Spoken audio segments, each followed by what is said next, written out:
Ang unang transportasyon dito sa Hong Kong ay ang tram. Taong 1901 noong gumawa ng tramway ang tagabansang Inglaterra sa isla ng Hong Kong.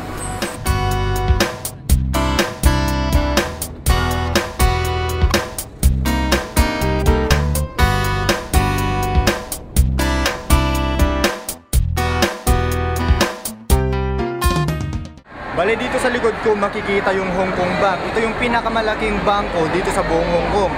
At kapag Sundays naman, dito yung pinakamalaking tambayan ng mga Pilipino. Tuwing kasi day off nila yan.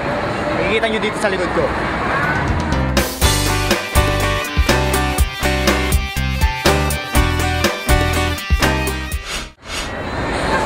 Kumusta di pamilya Jay Kawayan niloko sa rapo dito ay na sangkarat ka damit. Kasi na po Diyos na pintas met tinaamog ito nga mesa namin nga kagasatan nga nakaamot na mayat tugali na.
Dito sa Central Hong Kong makikita ang Worldwide House. Isa ito sa mga tambayan ng mga Pilipino tuwing linggo.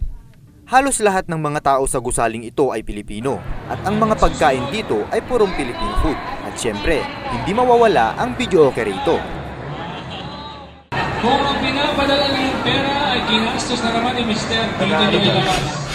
Tingnan mo nga naman yung liit ng mundo, no? Sa Worldwide House kanina sa Central, dito sa Hong Kong. Nakita ko yung kaklase ko. Yan, si Mirdel. Yan. Trinit niya kami dito sa isang Chinese restaurant. Pero doon kanina, maraming Filipino food. Pero dito, kailangan subukan natin yung Chinese food. Yan. Kain tayo. Yan, si Mirdel, baka may gustong batiin dun sa dyan sa Ilocos. Hello sa mga relatives ko sa Kawayan. Okay. Hello. Sige. Karating ako dito. Punta kami dito. Liit ng mundo. Kain tayo.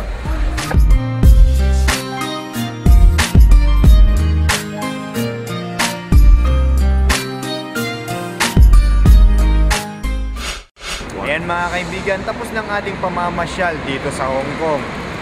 Medyo konti lang yung napasyalan natin, pero ang importante nakarating tayo dito.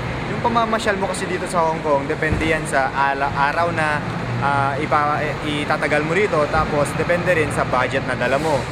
Marami pa tayo sanang pwedeng puntahan tulad sa Disneyland na hindi namin napuntahan kasi kinulang sa araw at budget. So hanggang na siguro sa susunod na pamamasyal ulit natin dito sa Hong Kong. So okay, so paano yan mga kaibigan? Hanggang sa susunod na trip ulit.